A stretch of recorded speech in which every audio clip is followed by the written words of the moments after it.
முதல்ல கடந்த 1.5 வருஷத்தை காட்டிலும் பல மடங்கு சக்திசாலியாக, படைப்பாளியாக, ஊக்கம் மிகுந்தவனாக, மேலும் சொசைட்டில நன்கு கலந்தவனாக, நிறைய கான்டாக்ட்ஸ் கூட இருக்கிறதுனால அத்துணை முயற்சியும் அட்டகாசமாக நிறைவேறும். தனுர் ராசிக்காரர்களுக்கு அட்டகாசமான ஆரம்பமே இருக்கும். ஆமா, சுவாமிஜி சனி 4th இருக்கிறாரு அப்படின்னா தொழிலுக்கோ சம்பந்தமே இல்லை. அவர் சனி 4ஆம் இடம்னாக்கா நீங்கள் இருக்கக்கூடிய எதிரிகளை பற்றி நினைக்க வேண்டாம். உங்களுடைய செயல் திறனை ஆக்கத்திறனாக மேலும் மேலும் மேலும் ஆற்றலுடன் எப்படி இம்ப்ரூவ் பண்ணணும் அதை மட்டும் நீங்கள் யோசியுங்கள். அதுவே போரும். சில பேர் பில்லி சூனியம், ராகு இழந்த சொத்துக்களை எல்லாம் மீட்டு எடுக்கும். உங்களுடைய சொத்துக்களை யாராவது அபகரிக்க முயற்சி செய்திருந்தால் நம்ம விட்டு வாங்குன்னு வாங்கிடும். அதனால ஓம் சாந்தி சாந்தி சாந்தி.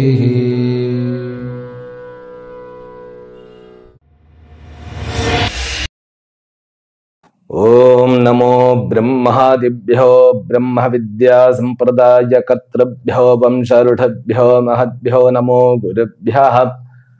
सर्वोपप्लवरहित प्रज्ञान घन प्रत्यगर्थो ब्रह्माहमस्मि सोहमस्मि ब्रह्माहमस्मि. ओम सर्वेभ्यो सद्गुरुभ्यो नमो नमः. हरि ओम.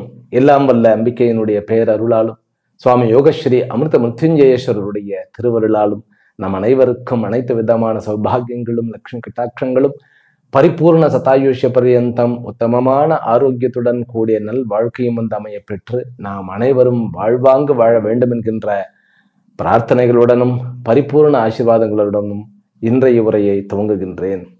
இன்றைக்கு நாம் தனுர் ராசியிலும் தனுர் லக்னத்திலும் பிறந்த அன்பர்களுக்கு உண்டான ராகு கேத்து பெயர்ச்சியினுடைய பலன்களை பார்க்க இருக்கின்றோம். இந்த ராகு கேத்துவானது வருகின்ற 18 மே 2025 அன்று நிகழ்கிறது. அதாவது திருக்கணிதத்தின் பிரகாரம், வாக்கியத்தின் பிரகாரம் ஏப்ரல் 26 அது முடிஞ்சிடுது. இருந்தாலும் என்னுடைய கணிப்பின் பிரகாரம் ராகு கேத்துவானது 29 அப்புறம் தான் பொட்டன்ஷியலா அவர் பலனை கொடுக்க ஆரம்பிக்கின்றார். முதல்ல இந்த ராகு கேத்து பெயர்ச்சியை எதற்கு நாம் பார்க்கணும். சனியை என்னத்தை கெடுக்க போறாரோ அடுத்த வீட்டுக்கு போகும்போது அப்படின்னு சொல்லி சனி பெயர்ச்சியை ரொம்ப பயமாக பார்க்கக்கூடிய நம்ம குருவனுடைய பெயர்ச்சியை கொஞ்சம் சந்தோஷமாக என்ன நல்லது கொடுக்க போகிறார் அப்படின்னு பார்ப்போம். ஆனா இந்த ராகு எதற்காக பார்க்க வேண்டும் என்றால், என்னுடைய வாழ்க்கை ஓட்டமானது எந்த பக்கம் திசை திரும்ப போகிறது அப்படின்னு பார்க்கணும். அதே போன்று எவ்வளவு இது மேல் நோக்கி பிரயாணிக்கிறது, எவ்வளவு கீழ் நோக்கி குப்புற விழுகிறது அப்படிங்கிறதும் இதுல கண்டுபிடிச்சிடலாம். ராகு என்பது ஒரு நிழல் கிரகம். பூமி மற்றும் சந்திரனுடைய நிழல்கள் தான் நமக்கு ராகு கேத்துக்களாக சொல்லப்படுகின்றன. ஆனால் இந்த நிழல் கிரகம் அப்படிங்கிறது சம்ஸ்கிருதத்துல சாயா கிரகம் அப்படின்னு சொல்லப்படுகிறது. சாயா அப்படின்னா நிழல். நம்முடைய நிழலே சம்டைம்ஸ் நமக்கு பிரம்மாண்டமா பயமுறுத்தக்கூடிய அளவுக்கு இருக்கும். அதனால இந்த நிழல்னு ஏன் சொல்லப்பட்டதுன்னா, இதற்குன்னு தனி ஒரு பரு உடல் கிடையாது. இது ஒரு தனி கிரகம் கிடையாது. இது ஒரு ஷேடோ தான். சாஸ்திரத்துல இந்த இரண்டுமே சொல்லப்பட்டிருக்கிறது. ரிஃப்ளெக்ஷன் தியரின்னு ஒண்ணு சொல்லப்பட்டிருக்கு, பிரதிபிம்ப வாதம்னு. கண்ணாடி எப்படி ரிஃப்ளெக்ட் பண்ணுது அப்படின்னாக்கா, கண்ணாடியினுடைய அந்த ஒரு அருமையினால கண்ணாடி ரிஃப்ளெக்ட் பண்ணுது. ஆனால் அதுவும் ஒரு வகைப்பட்ட நிழலே. நீங்க கண்ணாடி உங்களுக்கு முன்னாடி ஒரு கண்ணாடியை வைத்தோம்னாக்கா உங்களுடைய பிரதிபிம்பம் அதுல ஆகிறது. அது உங்களுடைய அந்த சரீரத்தில் இருக்கக்கூடிய அந்த ஒரு சிறப்பா, கண்ணாடியினுடைய சிறப்பான்னு கேட்ட கண்ணாடியினுடைய சிறப்பு. ஏன்னா செவரு முன்னாடி நின்று அதை பிரதிபிம்பம் ஆகுது. அந்த மாதிரி நிழல் எல்லா பொருள்களுக்கும் நிழல் உண்டு. ஆனால் சூரிய வெளிச்சம் தேவை, கண்ணாடிக்கும் சூரிய வெளிச்சம் தேவை. அப்படிங்கும் போது இந்த ராகு கேத்துக்கள் தன்னகத்தே வெளிச்சம் இல்லாத கிரகங்கள். இதற்கு வெளிச்சம் தேவை. சூரியனிடமிருந்து தான் அத்தனை கிரகங்களும் வெளிச்சம் வாங்குகின்றன. அந்த வெளிச்சத்தை பிடுங்கி, சூரியனுடைய வெளிச்சத்தையும் பிடுங்கி தன்னுடைய காரியத்தை சாதித்துக் கொள்வது ராகு கேது. அப்படின்னா என்ன அர்த்தம்? இந்த ராகு கேத்துக்கள் ரொம்ப டேஞ்சர்னு அர்த்தம். இந்த ராகு கேத்துக்களினுடைய பலனை பார்க்கும் பொழுது 5 படித்தரங்கள்ல பலன் பார்க்கப்படுகிறது. ஒரே நிமிஷத்துல அதை முடிச்சுட்டு அடுத்தது போறேன். முதல்ல வந்து எந்த வீட்டுக்குள்ள போகிறாரோ அந்த வீட்டுல ஏதாவது ஒரு கிரகம் இருந்ததுனாக்கா அந்த கிரகத்தினுடைய பலனையே கொடுத்துருவார். உங்களுடைய பிறந்த ஜாதகத்துல கும்பத்துல ஏதாவது ஒரு கிரகம் இருக்கிறதா அதை நோட் பண்ணி வைங்க. அதுக்கேற்ற அந்த பலனை கொடுப்பாரு. பிறந்த ஜாதகத்துல உங்களுக்கு இப்போ குரு இருந்தார் அப்படின்னாக்கா குருவாகவே மாறி ராகு பலனை கொடுப்பார். ஆனால் 3ஆம் இடத்துல குரு வந்து உங்களுடைய லக்னத்துக்கு ஏற்ற மாதிரி என்ன ஆதிபத்தியம் இருக்கிறாரோ அந்த ஆதிபத்தியத்தை கொடுத்துருவார். அடுத்தது வந்து தன்னை பார்க்கிற கிரகத்துக்கு அப்படியே அந்த சக்தியை வாங்கி கொடுப்பார். இப்பொழுது ராகுவை வந்து குரு வந்து பார்க்கிறார் 7ஆம் இடத்துல இருந்ததுனால இந்த ராகு நல்ல ராகுவே தான் உங்களுக்கு. அடுத்தது என்ன அப்படின்னாக்க தான் இருந்த வீட்டினுடைய அதிபதியை போல பலன் கொடுப்பார். சனியினுடைய வீட்டுல இருக்கார். சனி 3ஆம் இடத்துல இருந்தா எப்படி இருக்கும்? பராக்கிரம ஸ்தானம், அதாவது வந்து முயற்சி, வீரியம், வெற்றி, பராக்கிரமம், பிறகு சகோதரம், பிறகு படைப்பாற்றல், இவ்வளவு விஷயங்களை கொண்டது இந்த 3ஆம் இடம். அதனால இந்த 3ஆம் இடத்துக்கு ராகு வர்றதுங்கிறது ஒரு பெரிய ஒரு கிஃப்ட். ஏற்கனவே வந்து 3ஆம் இடம்னு சொன்னாலே ராகுக்கு ஏற்ற இடம் அது. த பெஸ்ட் பிளேஸ் ஃபார் ராகுன்னா 3ஆம் இடம் தான். 2வது தான் வந்து 6ஆம் இடம்னு சொல்லுவோம் நம்ம. அதனால இந்த இடத்துக்கு வந்திருக்கிறது இருக்கக்கூடிய வீட்டினுடைய அதிபதியை போன்று செயல்படும். பிறகு நட்சத்திரம் தான் நின்ற நட்சத்திர அதிபதியினுடைய அந்த செயல்களை செய்யும். ரைட்டா? இப்போ வந்து தனுர் ராசிக்காரர்களுக்கு வந்து மூலா, பூர்வாஷாடா, உத்தராஷம், அதாவது மூலம், பூராட்டம், உத்தராட்டம், இந்த 3 நட்சத்திரக்காரர்கள் இருக்கிறீர்கள் இல்லையா? இப்ப ராகு ஏறி போறது என்ன அப்படின்னு கேட்டா முதல்ல பூரட்டாது. ஏன்னா இவர் ரிவர்சல் தானே போவாரு. 2வது வந்து பார்த்தா சதபிஷா, இவருடைய சொந்த நட்சத்திரமாகிய சதயம். 3வது வந்து தனிஷ்டா, அவிட்டம். இந்த 3 நட்சத்திரத்துக்கு உண்டான பலன்களை கொடுக்க போறாரு. அதை நம்ம டீட்டெயில்டா பார்க்க போறோம். ஆக இந்த நட்சத்திரத்தினுடைய பலனை கொடுப்பது அடுத்தது. அதன் பிறகு தனக்கு கேந்திரத்தில் உட்கார்ந்திருக்கக்கூடிய கிரகங்களுடைய பலனையும் கொடுப்பார். அதனாலதான் ராகுனுடைய அந்த எனர்ஜி ஆனது எல்லா இந்த மாதிரி பார்க்கக்கூடிய கேந்திரத்தில் இருக்கக்கூடிய நட்சத்திர அதிபதி கூடிய தன்னுடைய வீட்டு அதிபதி மாதிரி கொடுக்கறதுனால கொஞ்சம் கன்ஃபியூஷனா இருக்கும். இருந்தாலும் ராகு 3ஆம் வீட்டுக்கு வர்றது ரொம்ப நன்மையே. உங்களுடைய தனுராசிக்காரர்களுக்கு இது ஒரு வரப்பிரசாதமாகத்தான் நான் சொல்லுவேன். சரி, இந்த ராகு 3ஆம் இடத்துக்கு வர்றது எத்தனை நாட்கள் இங்க இருக்க போகிறார் அப்படின்னாக்கா 556 நாட்கள், அதாவது 18.5 மாதங்கள், 1.5 வருஷம் எப்பவுமே அவர் இருந்தா. சரி, இந்த 1.5 வருஷத்தை வந்து 3 செக்மெண்டாக பிரிச்சுக்கிறேன் நான். அவர் பூரட்டாதியில வந்து 199 நாட்கள் இருக்கிறார். 6.5 மாதங்கள். 18 மே என்றைக்கு ராகு நுழைகிறாரோ அதுல இருந்து டிசம்பர் 3 வரைக்கும் இருக்கிறார். 6.5 மாதங்கள். அடுத்தது வந்து சதயம், தன்னுடைய சொந்த நட்சத்திரத்துல 3ஆம் இடத்துல ராகு இருந்து அதுவும் சனியினுடைய பராக்கிரமஸ்தானமாக இருக்கிறதுனால இந்த சதாபிஷாவில் வரும்போது பெரிய ஒரு வீரிய மிகுந்தவர்களாக நீங்க மாறி விடுவீர்கள். அது வந்து 3 டிசம்பர்ல இருந்து 1 ஜூலை 2026 அடுத்த வருஷம் வரைக்கும் 210 நாட்கள், 7 மாதங்கள் கிட்டத்தட்ட. அடுத்தது 3வது செக்மெண்ட் என்ன? 1 ஜூலைல இருந்து நவம்பர் 25 வரைக்கும், அது வந்து 147 நாட்கள், 5 மாதங்கள், இவ்வளவுதான். 556 நாட்கள் அவர் இங்க இருக்கிறார். இதோட சேர்ந்து கேத்துவும் நம்ம சொல்லிடலாம். முதல்ல அவர் உத்தர பால்குனியில, அதாவது உத்தரத்துல 50 நாட்களும், பிறகு பூரத்துல 288 நாட்கள், 9.5 மாதங்கள் இருக்கிறார். 7 ஜூலைல இருந்து 21 ஏப்ரல் 2026 வரைக்கும். இது ரொம்ப லாங் டியூரேஷன். சுக்கிரனுடைய நட்சத்திரத்துல, சுக்கிரன் இந்த உங்களுடைய ஜாதகத்துக்கு லாபாதிபதி, லாபாதிபதியினுடைய நட்சத்திரத்துல உட்கார்றதுங்கிறது பெருமைக்குரிய விஷயம். அடுத்தது 21 ஏப்ரல் 2026 இருந்து 25 நவம்பர் கடைசி வரைக்கும் 218 நாட்கள், 8 மாதங்கள் அவர் தன்னுடைய சொந்த நட்சத்திரமாகிய மகாவில் இருக்கிறார். இதுவுமே அற்புதமான விஷயம். அப்ப தனுர் ராசிக்காரர்களுக்கு இந்த ராகு பயிற்சியானது அவர்கள் இழந்ததை அத்தனையுமே மீட்டு எடுக்கக்கூடிய, ஆரோக்கியம் முதற்கொண்டு அத்தனையுமே மீட்டு எடுக்கக்கூடிய ஒரு அமைப்பாக இருக்கிறது அப்படின்னு சொன்னா மிக இல்லை. சரி, இப்ப வந்து பலன்களுக்கு நம்ம போயிடுவோம். பலன்கள் அப்படின்னாவே ராகுன்னு சொன்னாவே பிரம்மாண்டம், பிரமிப்பு, புரியாத புதிர், எப்படி நடந்ததுன்னே தெரியாம சடார்னு திடீர்னு நடக்கிறது. பிறகு வந்து குப்பை மேட்டுல இருந்து கோபுரத்துக்கு போறது, கோபுரத்துல இருந்து குப்பை மேட்டு கொண்டு வருது, இத்தனை சறுக்கல்களையும் வந்து சந்திக்கிறது, நிறைய சறுக்கல்கள், அதே போன்று நிறைய அதாவது முன்னேற்றங்கள், திடீரென்ற அதிர்ஷ்டங்கள், இது இத்தனைக்கும் காரணக்கர்த்தா ராகு. இந்த ராகு வந்து பணத்தையும், அதாவது அளவுக்கு அதிகமான பணத்தையும் குறிப்பார். நம்பர் 2 பணத்தையும் குறிப்பார். ஆனால் வந்து கூட இந்த ராகு இப்ப நல்ல ராகுவாக்கு வந்திருக்கிறதுனால மேக்சிமம் நல்ல பலன்களை. கேத்து 9ஆம் இடத்துல சிம்ம ராசிக்கு வந்திருக்கிறார் உங்களுடைய. ஆக 3ஆம் இடத்துல ராகு கும்பத்துல, கேத்து வந்து 9ஆம் இடத்துல சிம்மத்துல உட்கார்ந்து இருக்கிறார். இந்த கேத்து 9ஆம் இடத்துல பல நன்மைகளை பண்ணுவார், சில குறைகளை வைப்பார். அதுதான் என்னன்னு பார்க்க போகிறோம். இப்போ நம்ம தலைப்புகளை பார்ப்போம். 5 தலைப்புகள்ல நம்முடைய பலன்களை பார்க்கணும். முதல்ல நான், என்னுடைய மனமும் உடலும், என்னுடைய இமேஜ் சொசைட்டியில, ஃப்ரெண்ட்ஸ் மத்தியில, ஃபேமிலியில என்கிட்ட எப்படி இருக்கும், என்னுடைய இமேஜ், கௌரவம். அடுத்தது தொழில். தொழில் பெரிய டாபிக். 3வது வந்து உறவுகள் எப்படி இருக்க போகிறது அப்படிங்கிறது.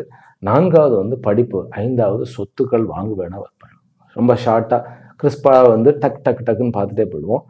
முதலில் வந்து நான் எப்படி இருப்பேன் அப்படின்னா, குரு வந்து உங்களுக்கு 7ஆம் இடத்துல உங்களுடைய ராசி அதிபதி, அதாவது லக்னாதிபதி தனுரையே பார்க்கிறார். இது ஒரு பெரிய ஒரு அச்சீவ்மெண்ட். 8ஆம் இடத்துக்கும் அவர் வந்து உச்சமாகத்தான் போகிறார், லாபம் நிறைய கொடுக்க போகிறார். சனி வந்து உங்களுடைய அர்த்தாஷ்டம சனியாக 4ஆம் இடத்துல குருவனுடைய வீட்டில் தான் இருக்கிறார், பாதகம் கிடையாது. இப்போ ராகுவும் கேத்துவும் 3க்கும் 9க்குமாக இருக்கிறார்.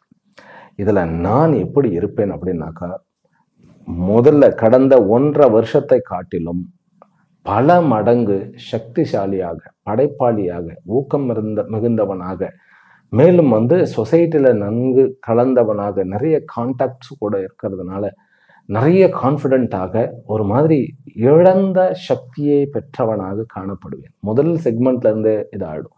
2வது செக்மெண்ட்ல என்ன ஆகும்னு கேட்டா, கொஞ்சம் வந்து அளவுக்கு மீறின, அதாவது நமக்கு தெரியாமையே நம்ம ஹார்ட் ஒர்க் பண்ணுவோம், நிறைய பண்ணிக்கிட்டே இருப்போம். இந்த 2வது செக்மெண்ட் ரொம்ப முக்கியம் உங்களுக்கு. ராகுனுடைய நட்சத்திரத்துல ராகு நிற்கிறது. அந்த நேரத்துல கேது வந்து சுக்கிரனுடைய நட்சத்திரத்துல இருப்பார். அப்படிங்கும்போது சுக்கிரன் வந்து 6க்கும் உண்டானவன், பிறகு 11க்கும் உண்டானவன். அப்போ வந்து என்னன்னு கேட்டா, ஆரோக்கியம் உடையவனாகும், பிறகு வந்து ஆயுள் கூடுபவனாகவும், குணம் அடையக்கூடிய, கடனை தீர்க்கக்கூடியவனாகவும், எதிரிகளை ஒழிப்பவனாகவும், பிறகு வந்து தன்னுடைய லட்சியத்தை நிலைநாட்டுபவனாகவும் இருப்பேன். அப்போ எனக்கு வந்து என்னுடன் இருக்கிறது ரொம்ப பூரிப்பா இருக்கும். ஏனென்றால் கடந்த ஒரு 1.5 வருஷம் வந்து அலைச்சலா இருந்தது, நம்மளே தொலைச்சுட்டோங்கிற மாதிரி இருந்தது. இப்போ அப்படி இல்லை, கான்ஃபிடென்ட்டா இருப்பேன். கேத்து வந்து 9ஆம் இடத்துல இருக்கிறதுனால நல்ல நல்ல விஷயங்கள் எல்லாம் வந்து நம்ம காதுக்கு வரும், நம்ம ஆன்மீக விஷயங்கள் வரும், நல்ல ஒரு குரு அமைவார், நல்ல ஒரு மந்திர தீட்சை கிடைக்கிறது, இது எல்லாமே இருக்கும். ஆனா பாக்கியஸ்தானத்துல அப்பப்போ நம்ம வந்து இவ்வளவு உழைக்கிறோமே, ஆனா வந்து உழைப்பினுடைய பலன் நமக்கு வரலையே அப்படிங்கிற ஒரு ஏக்கமும் இருக்கும். இன்னும் கூட சில பேர் வந்து துரோகம் பண்ணினது நமக்கு இப்பதான் தெரிய வரும். இவர்களால தான் நான் வந்து சரியா இல்லை அப்படிங்கிறதும் இந்த இந்த செக்மெண்ட்ல தெரிஞ்சு வந்துடும். 2வது செக்மெண்ட்ல. 3வது செக்மெண்ட்லாம் வந்து செவ்வாயினுடைய 12ஆம் இடத்த அதிபதி. வெளிநாடுகள்லாம் நல்ல ஒரு பழக்கம், வெளியூர் வெளி மாநிலங்கள் நல்ல ஒரு ஒரு கான்டாக்ட்ஸ் நிறைய கிடைக்கக்கூடிய ஒரு அமைப்பு, கல்வியில் நிறைய சாதிக்கக்கூடிய அமைப்பு. இது வந்து ஜென்ரலா நான் எப்படி இருப்பேன். குடும்பத்துல நான் இருக்கின்றேன், குடும்ப தலைவனாக நான் இருக்கின்றேன் அப்படிங்கிறதுல ஒரு தன்னம்பிக்கையோட குடும்பத்துக்கு உண்டானதெல்லாம் செய்வோம். குடும்பத்துக்கு வந்து வீடு வாங்குறது, சொத்து வாங்குறது எல்லாம் செய்வோம். அதெல்லாம் நான் ஒவ்வொன்றா சொல்றேன். இருந்தாலும் நல்லா கான்ஃபிடென்ட்டாக இருக்க போறோங்கிறதுல மிகையே இல்லை, நல்லாவே இருக்க போகிறோம், பணக்காரர்களாகவும் இருக்க போகிறோம். உடல் ஆரோக்கியத்தை பொறுத்த வரைக்கும் முதல்ல இருந்த அத்தனை வியாதிகளும் நீங்கும், கவலையப்பட வேண்டாம். ஆனால் காது சம்பந்தப்பட்ட, ஏனென்றால் ராகு 3ஆம் இடத்துல உட்கார்றது அப்படிங்கிறது வந்து காது சம்பந்தப்பட்ட விஷயங்களில் ஏதாவது பிரச்சனை வந்தால் உடனே வந்து டாக்டரை அணுகி நம்ம சரிப்படுத்திக் கொள்ள வேண்டும். பிறகு ஹார்மோன் வந்து தைராய்டு சம்பந்தப்பட்ட விஷயங்கள், ஸ்கின் டிசீஸ் முதலிய விஷயங்கள்ல வந்து கொஞ்சம் ஜாக்கிரதையாக இருக்கும். நியூரோ வந்து கொஞ்சம் வந்து, ஏனென்றால் கேத்து வந்து சூரியனுடைய நட்சத்திரத்தில் உட்கார்றதுனால நியூரோனாக்க தலை வலிக்கிறது, கொஞ்சம் வந்து தலைபாரமா இருக்கிறது, இந்த மாதிரி ஏதாவது ஒரு சின்ன சின்ன விஷயங்கள் வந்துட்டு போகும். பாரம்பரியமான வியாதிகளிலிருந்து விடுதலை அடைவீர்கள். நிறைய வியாதிகளிலிருந்து விடுதலை அடைவோம், அதுதான் மெயின். அதுல வந்து சந்தேகமே கிடையாது. இழந்த ஆரோக்கியத்தையும் பணத்தையும், எதிரியினுடைய பணத்தையும் வந்து சேர்த்து நாம் எடுக்க போகிறோம் அப்படிங்கிறது தான் உண்மை. அதனால ஆரோக்கியமும் ஆயுளும் கூட போகின்றது. அடுத்தது தொழில். இப்போ தொழிலில் வந்து சொந்த தொழில், தனியார் தொழில். அதாவது சொந்த தொழில் ஜாப்ல வந்து கவர்மெண்ட் தனியார் இப்படி புரிஞ்சுப்போம். முதல்ல சொந்த தொழிலுக்கு பார்க்குறேன். அத்துணை முயற்சியும் அட்டகாசமாக நிறைவேறும். தனுர் ராசிக்காரர்களுக்கு அட்டகாசமான ஆரம்பமே இருக்கும். ஆமாம், சுவாமிஜி சனி வந்து 4th இருக்கிறாரு அப்படின்னா தொழிலுக்கோ வந்து சம்பந்தமே இல்லை. அவர் வந்து சனி 4ஆம் இடம்னாக்கா நீங்கள் இருக்கக்கூடிய வீடுகளில் உங்களுடைய இருப்பிடங்கள்ல ஏதாவது நச்சு பிச்சுன்னு ஏதாவது சின்ன சின்ன பிரச்சனைகள் வந்துகிட்டே இருக்கும். ஒண்ணு வீட்டின் மூலமாக வரும், அல்லது வந்து வீட்டுக்கு அண்டை அயலார்கள் மூலமாக வரும். இல்ல அப்படின்னாக்கா உங்களுடைய சொந்தக்காரர்கள் மூலமாகவே வரும். அதெல்லாம் அப்புறம் பார்ப்போம். அதனால சனி வந்து பிசினஸை கெடுக்க மாட்டார். சனி வந்து 10ஆம் இடத்தை பார்க்கிறார் அப்படிங்கிறது நன்மையே. நீங்கள் வந்து புதிதாக தொழில் தொடங்குவதற்கு தொடங்கிய தொழிலை நன்கு நடத்துவதற்கு எல்லாத்துக்குமே பராக்கிரமமாக கிடைச்சிடும். லாபமும் வரும், பணமும் வரும், தனமும். இது எல்லா வகைப்பட்ட தொழிலுக்கும் நான் சொல்லிட்டேன். பெரிய பெரிய ஆர்கனைசேஷன்ஸ் வைத்து நடத்துவார். அது கல்வி ஸ்தாபனமாக இருக்கலாம், அல்லது ஐடி கம்பெனியாக இருக்கலாம், அல்லது வந்து ட்ரேடிங் கம்பெனியாக இருக்கலாம், கன்சல்டேஷன் வச்சு நடத்தப்படலாம், சிஏவாக ஆடிட்டர்ஸாக இருக்கலாம், அல்லது மால் வைத்து ரன் பண்ணலாம், hotel management, hotel boarding, lodging இந்த மாதிரியாக இருக்கலாம். ஆக்டிங் டிரைவர் எல்லாம் வச்சு நடத்துறா இல்லையா, டிரைவர்ஸ் எல்லாம் வச்சுக்கிட்டு வண்டி வாகனங்கள்லாம் வந்து வாடகைக்கு போயிட்டு லாஜிஸ்டிக் இந்த மாதிரியாகவும் இருக்கலாம். இது எத்தனை பேருக்கும் சொந்த தொழிலாக நடத்துபவர்களுக்கு நிறைய லாபம் உண்டு. வெளிநாடுகளிலிருந்தும் பணம் நிறைய உண்டு. அதே போன்ற மிஷினரிகள், பெரிய பெரிய மிஷினரிகள் ஃபேக்டரி வச்சு நடத்துபவர்கள், நூல் ஆலைகள் வைத்து நடத்துபவர்கள், அப்புறம் வந்து தோல் பதனிடுவது, அதாவது மிருகங்களுடைய தோல் விற்கிறது, முடி விற்கிறது, இது அத்தனையிலுமே ப்ராக்ரஸ் உண்டு. இன்னும் கூட கோயில் கட்டுவதற்கு உங்களுக்கு இதெல்லாம் பாக்கியம். பாக்கியஸ்தானத்தில் கேத்து உட்கார்ந்தாருன்னா கோயில் கட்டி அந்த கோயிலில் ஒரு தர்மகர்த்தாவாகவோ அல்லது அந்த கோயிலில் ஒரு ட்ரஸ்டியாகவோ மெம்பராகவோ ட்ரெஷரராகவோ மாறக்கூடிய வாய்ப்பு உண்டு குருவனுடைய அனுகிரகத்தினால. ஆக பிசினஸ் வந்து பாசிட்டிவ் எல்லாமே பாசிட்டிவா சுவாமிஜி, எல்லாமே பாசிட்டிவா அப்படின்னாக்கா அதுதான் செக்மெண்ட்டை பார்க்கணுங்கிறது. 3வது செக்மெண்ட்ல நீங்க தடாரடியாக எல்லா பணத்தையும் போட்டு நீங்க எதுவும் பண்ணக்கூடாது. 3வது செக்மெண்ட்ல அப்படின்னாக்கா ஜூலை 1, 2026 முதல் 25 நவம்பர் 2026 வரைக்கும் இருக்கக்கூடிய அந்த 5 மாதங்கள் வந்து அவிட்ட நட்சத்திரத்தில் உட்கார்றதுனால கொஞ்சம் ஜாக்கிரதையாக நம்ம காரியத்தை செயலை ஆற்ற வேண்டும். 12க்கு உண்டானவன். இந்த ஷேர் மார்க்கெட்டில் இருப்பவர்களுக்கு குரு வந்து 8ஆம் இடத்துக்கு போகிறார். அப்ப ராகு வந்து குருவனுடைய இடத்துல உட்கார்ந்துருப்பார், குருவனுடைய நட்சத்திரத்தில் தான் உட்கார்ந்துருப்பார். அதனால முதல் segment is the best segment. என்ன முடிவு எடுக்கணும்னாலும் அந்த ஃபர்ஸ்ட் அந்த ஷேர் பண்ணுகிறவர்கள், ட்ரேடிங் பண்ணுபவர்கள், ஈவன் வந்து நம்ம வந்து ஒரு இதில் இன்வெஸ்ட் பண்ணணும் அப்படின்னு நினைக்கிறவர்கள்லாம் அந்த முதல் செக்மெண்ட்டை பயன்படுத்துங்கள். 2வது செக்மெண்ட்டை வந்து அதாவது எக்ஸிக்யூட் பண்ணுறதுக்கு பயன்படுத்தலாமே ஒழிய பணத்தை டெபாசிட் பண்ணுறது முதலீட்டுக்கு நல்ல ஒரு டைம் இல்லை. லாஸ்ட் செக்மெண்ட்ல வந்து பேசாமல் அமைதியாக இருங்க, எவ்வளோ நடக்கிறதோ நடந்து கொண்டே இருக்கட்டும், அவ்வளோதான். இப்போ ஜாப் சொல்கிறேன். ப்ரைவேட் செக்டரில், அதாவது இது வரைக்கும் வந்து உங்களுடைய சீட்டை ஆட்டம் கொண்டு இருந்தது அப்படின்னாக்கா அது ஸ்திரமாயிடும். இல்லை எனக்கு இந்த இடம் வேண்டாம், ஒரு நல்ல இடம் வேணும்னா நல்ல இடம் கிடைச்சிரும், வேலை புதுசாக கிடைச்சிரும். நிறைய நாட்கள் வேலையே இல்லாத இருப்பவர்களுக்கு டக்குன்னு ஒரு சகோதரன்களின் மூலமாக அல்லது சகோதரன் மாதிரி உனக்கு நான் அண்ணன் மாதிரி அப்படின்னு சொல்லுபவர்கள் மூலமாக நல்ல வேலையானது கிடைத்துவிடும். அதற்கு என்ன பண்ணணும் அப்படின்னாக்கா துர்க்கையை வழிபாடு பண்ணணும். துர்க்கையை வழிபடுபவர்களுக்கு நல்ல ஒரு ஆதாயம் உண்டு. சரி, நான் வந்து கதாசிரியராக இருக்கிறேன், பாடலாசிரியராக இருக்கேன், மியூசிக் டைரக்டராக இருக்கேன், அல்லது வந்து நான் வந்து சிறுகதை எழுதக்கூடியவனாக இருக்கிறேன், எழுத்துகளில் நான் இது பண்ணுறேன்னாக்கா இது நல்ல ஒரு அமைப்பு, நல்ல ஒரு காலம். ஜம்முன்னு அவர்கள் வந்து விடலாம். அக்ரிகல்ச்சருக்கு கொஞ்சம் டவுனாக இருக்கும். ஏனென்றால் சனியினுடைய இந்த 4ஆம் இடத்துல இருப்பு அப்படிங்கிறது அக்ரிகல்ச்சர் கொஞ்சம் டவுனாக இருக்கும். இருந்தாலும் குருவனுடைய அனுகிரகத்தினால அவர்களுக்கு நஷ்டம் வந்து சேராது அப்படிங்கிறதுல திண்ணம். வெளிநாடுகளில் ஜாபுகளில் இருப்பவர்கள் வேலை மாற்ற வேண்டும் அப்படின்னாக்கா இனிமேல் வேலையை மாற்றிக்கொள்ளலாம். முதல் செக்மெண்ட்லேயே வேலையை மாற்றிக்கொள்ளுங்கள். 2வது செக்மெண்ட்ல நீங்கள் மாற்ற வேண்டாம், அவர்களே மாற்றணும்னு சொல்லுவாங்க. அதனால முதல் செக்மெண்ட்ல நல்ல வாய்ப்புகள் கிடைச்சதுன்னா முதல் செக்மெண்ட்லயே, அதாவது மே 18 இருந்து 3 டிசம்பர் வரைக்கும் வாய்ப்பு கிடைத்தால் அடுத்த வேலைக்கு மாறி விடுங்கள். ஒரு கால் உங்களுக்கு வந்து வாய்ப்பு கிடைக்கலன்னாக்கா அமைதியாக இருந்து விடுங்கள். 2வது செக்மெண்ட்ல ஆட்டோமேட்டிக்காக நல்ல ஆப்பர்ச்சுனிட்டி வந்து நீங்கள் மாறிவிடுவீர்கள். அதனால கவலைப்பட வேண்டியதில்லை. டாக்டர்ஸுக்கு, அதுவும் சர்ஜன்ஸுக்கு இது ஒரு நல்ல ஒரு ரெப்புடேஷன்ஸும் ஒரு ரெக்கக்னேஷனும் கிடைக்கக்கூடிய ஒரு அமைப்பு. நான் வந்து கவர்மெண்ட்ல ரொம்ப நாள் ப்ராக்டிஸ் பண்ணிட்டு தனியாக ஒரு கிளினிக் வைக்கலாமா? தாராளமாக கிளினிக் வைக்கலாம். மக்களுக்கு சேவை பண்ணுறதுக்கு.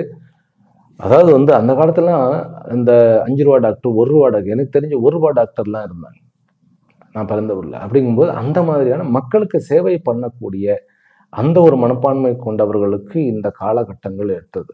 முதல் செக்மெண்ட்லேயே அவர்கள் ஆரம்பித்தார்கள் என்றால் இந்த 1.5 வருஷத்திலே நல்ல ஒரு ரெக்கக்னேஷன் ஃபேமஸ் ஆகிடலாம். அப்புறம் தொழிலில் வந்து ஜாப்லேயோ தொழிலையோ உங்களுக்கு போட்டி பொறாமைகள் இருந்து உங்களுக்கு குழி பறித்தவர்கள் எல்லாம் ஓடி விடுவார்கள். அதனால கவலையே பட வேண்டாம்.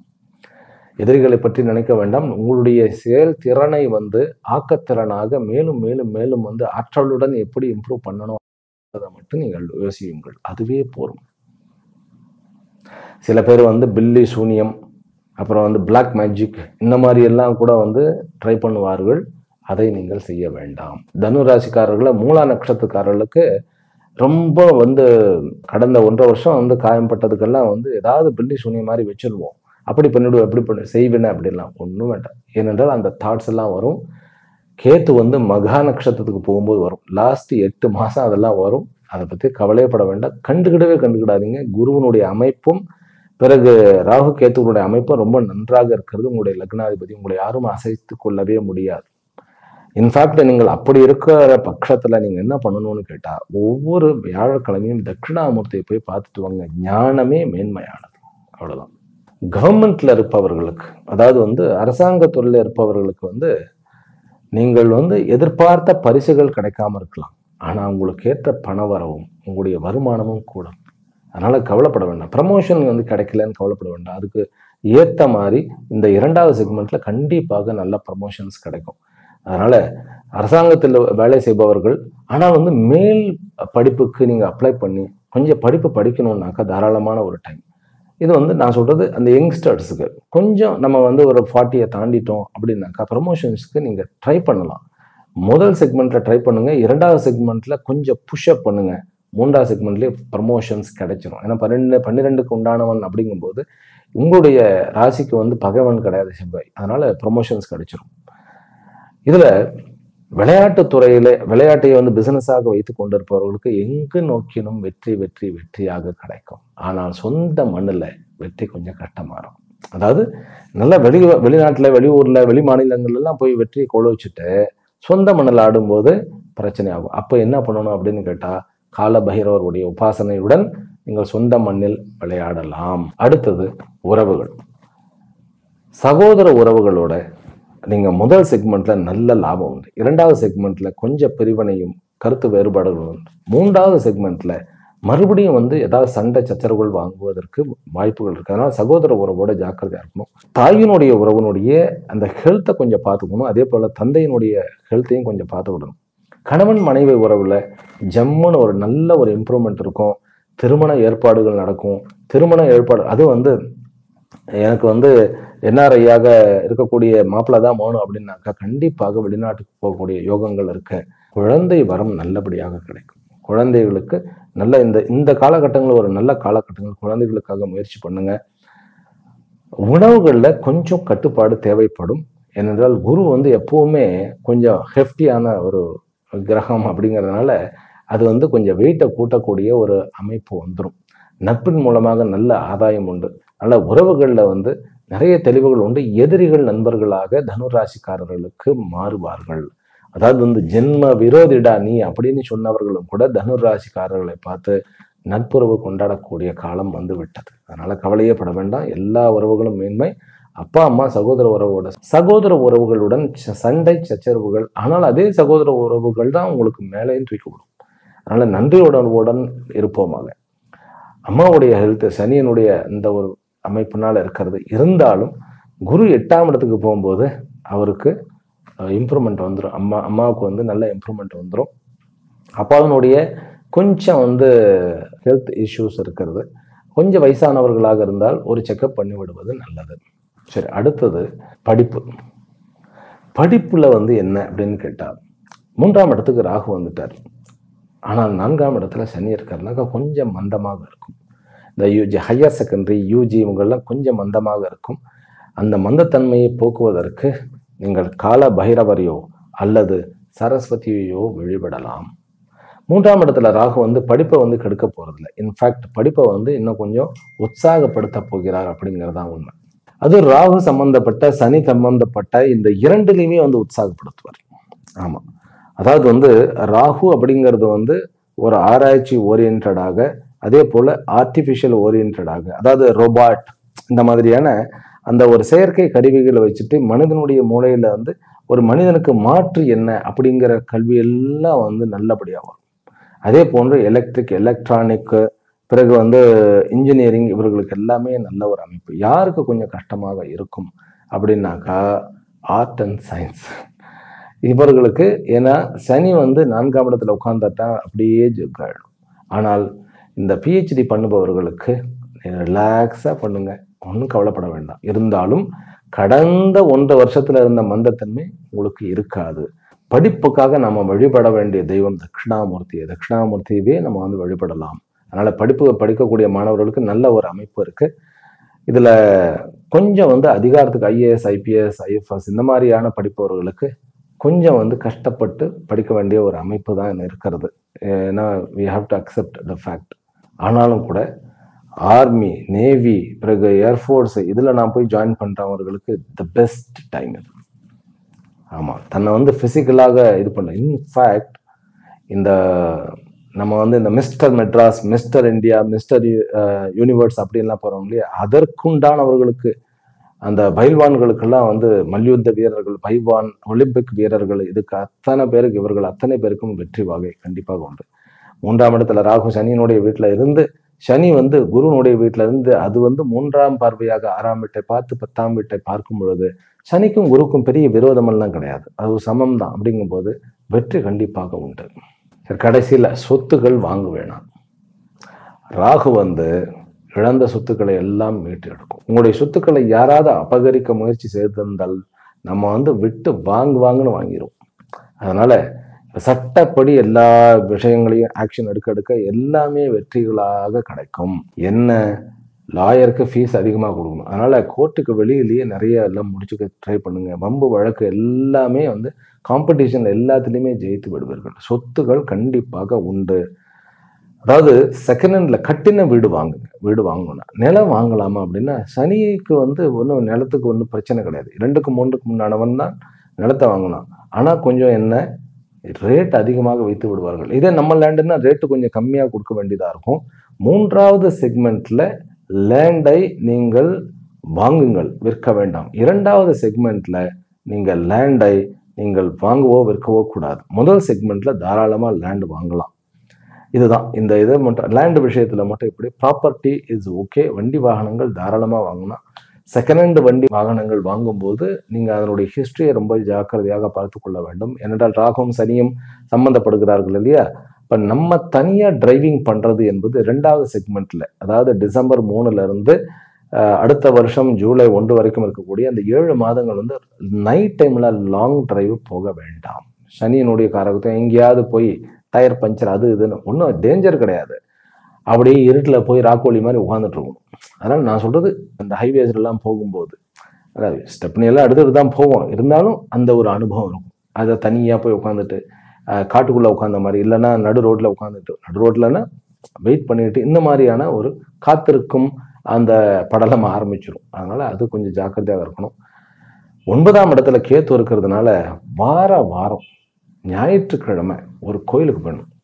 அது கொஞ்சம் தூரமாக இருக்க கோயில், தனிமையா, அதாவது ஒரு கரையோரம், நதிக்கரையோகம் அல்லது கடற்கரையோகம் இருக்கிற மாதிரி அப்படியே தனியா ஆனந்தமா காலையிலேருந்து சாயந்தரம் வரைக்கும் இருந்துட்டு வாங்க. உங்களுக்கு அப்படியே வாழ்க்கையை வந்து, அதாவது ஒரு ஞானம் வந்து தெளிவு கிடைக்கும், நல்ல ஒரு நட்பு கிடைக்கும், குரு கிடைப்பார். அதனால அது ஒரு பெரிய சொத்துவாக, அதுதான் பெரிய சொத்து என்ன கேட்டா, அந்த நிறைய நிலையை நோக்கி அப்படிங்கிற அதுக்கு ஒரு சொத்து.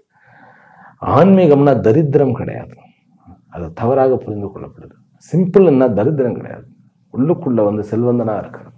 அதனால அந்த ஆன்மீக பொக்கிஷமும் உங்களுக்கு கிடைக்க போறது. நீங்க வாழ்வாங்கு வாழ வேண்டும். இங்க இருக்கக்கூடிய குறைகளே இல்லை. அதுவும் இப்ப தனு ராசிக்காரர்களுக்கு மேன்மையே நடக்கப் போகிறது என்பதை சொல்லி அனைவருக்கும் என்னுடைய பிரார்த்தனைகளையும் சொல்லி ஆசீர்வதித்து விடைபெறுகிறேன். மீண்டும் அடுத்த வீடியோவில் சந்திக்கின்றேன். ஹரி ஓம். ஓம் சாந்தி சாந்தி சாந்தி.